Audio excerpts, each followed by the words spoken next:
Hey, Read Through the Word. Today is May 26th. Today's lesson is called Blessed to Lead. And it's sort of like, I mean that in two different ways. So let's take a look. We are in 1 Kings 4, 20 and 21, and then in 29 through 34. It says this. It says, the people of Judah and Israel were as numerous as the sand on the seashore.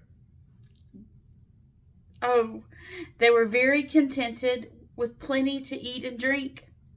Solomon ruled over all the kingdoms from the Euphrates River in the north to the land of the Philistines and the border of Egypt in the south. The conquered people of those lands sent tribute money to Solomon and continued to serve him throughout his lifetime. And then verses 29 through 34 says this. God gave Solomon very great wisdom and understanding and knowledge, as vast as the sands of the seashore. In fact, his wisdom exceeded that of all the wise men of the East and the wise men of Egypt. He was wiser than anyone else, including Ethan the Ezrahite, the sons of Mahol, Heman, Calcol, and Darda. His fame spread throughout all the surrounding nations. He composed some 3,000 proverbs and wrote 1,005 songs. He could speak with authority about all kinds of plants, from the great cedar of Lebanon to the tiny hyssop that grows from the cracks in a wall. He could also speak about animals, birds, small creatures, and fish. And the kings from every nation sent their ambassadors to listen to the wisdom of Solomon. Okay.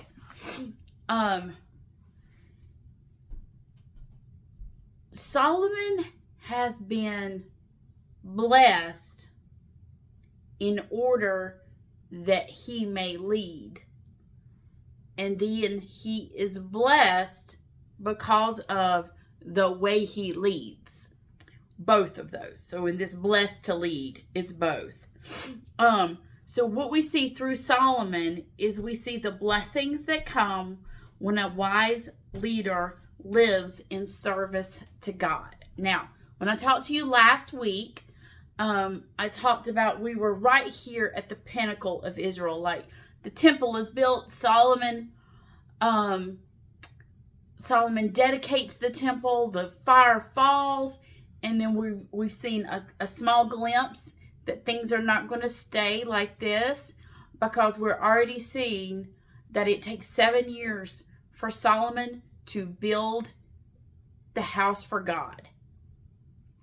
And then he takes 14 years to build a house for his favorite wife.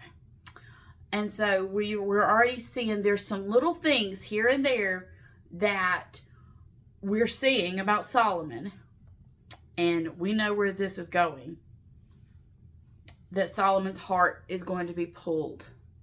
But right here, in this reading today, we see that God has blessed Solomon in order that he may lead. But then he is blessed because of the way he leads. So it's this cycle. And we see this because he lives as a wise leader, lives in service to God. That's why he's blessed.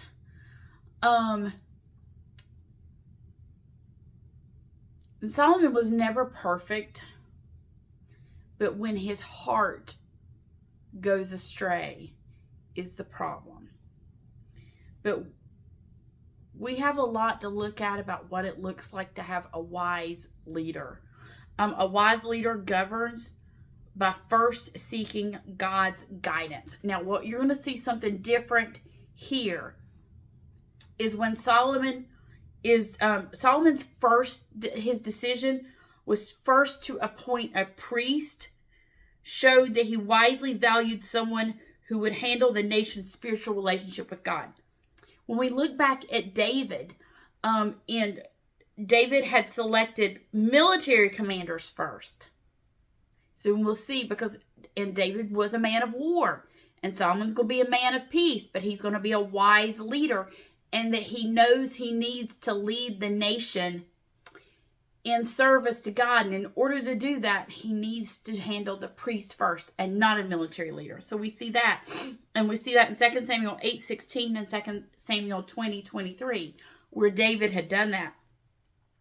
We'll also see something that Solomon does different than Saul and David, both. So as we're looking at this United Kingdom period in the nation of Israel that lasts for 120 years, you had 40 years with Saul, 40 years with David, and then now 40 years with Solomon. And you'll see that a wise leader empowers and listens to all of the people. And I know, see, all of those names, it lists in the reading. It lists all of these names. And remember, I tell you, don't skip the names. This is why the whole point is for us to see who these people that Solomon listened to, and the people that he, it says his 12 district governors who were all over Israel, and it purposefully tells us who the leaders were and what tribe they're from and who their families are, for this purpose, to show him different than Saul and David both. Saul had increased division in the division between the people within the nation, because he had appointed people from only his tribe, only the tribe of Benjamin. And then David ignored the division. He knew that there was a problem when he walked in, and David ignored that. And he ignored the division that had come because other people felt that his tribe of Judah had too much influence. So it's very important why Solomon does what he does. And so we see that a wise leader listens to more than one little set of people.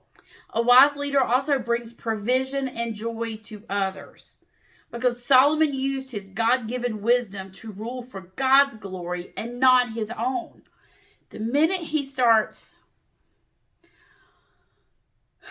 the huge harem and all the horses and showing, oh, look at what I've got, we know that there's a problem. He's not done that yet. Right here, this is the golden age for Israel as a kingdom. How do we know that? Scriptures told us that it's like, remember the whole, we take Abraham out and tell him, number the stars in the sky and number the sands in the seashore. Your descendants shall be as numerous. And it tells us twice. The descendants were as numerous as the sands of the seashore. So we're here. The population has grown. This was a time of great prosperity for the people. Remember, the time of David and the time of Saul was defined by their wars and who they were fighting. And bloodshed defined David's life. And that Solomon was going to be the man of peace.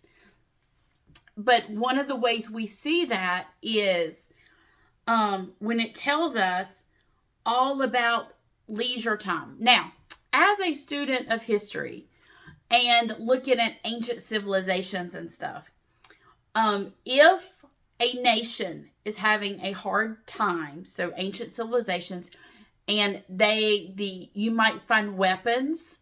So archaeology-wise, you're going to find weapons. You might find some utilitarian types of crocks or pottery or something that they would have used to eat. That's what you're going to find. But if a nation is at peace and there is time for leisure, you will find exactly what it says about Solomon.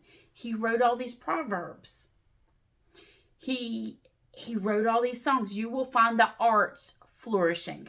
And you see that, arts, poetry, because the king is not bogged down by war. And so it's one of the marks of this time. It was a time of great prosperity because God wants to pour out his blessings upon the nations. And God will pour out his blessings when a nation serves him. and a wise leader then and today will lead a nation to serve God. And it is one of the marks of a great leader, is how to encourage and inspire a people to honor the ways of God. And we see that with Solomon right here. He's blessed to lead. We'll see you next time on Read Through the Word.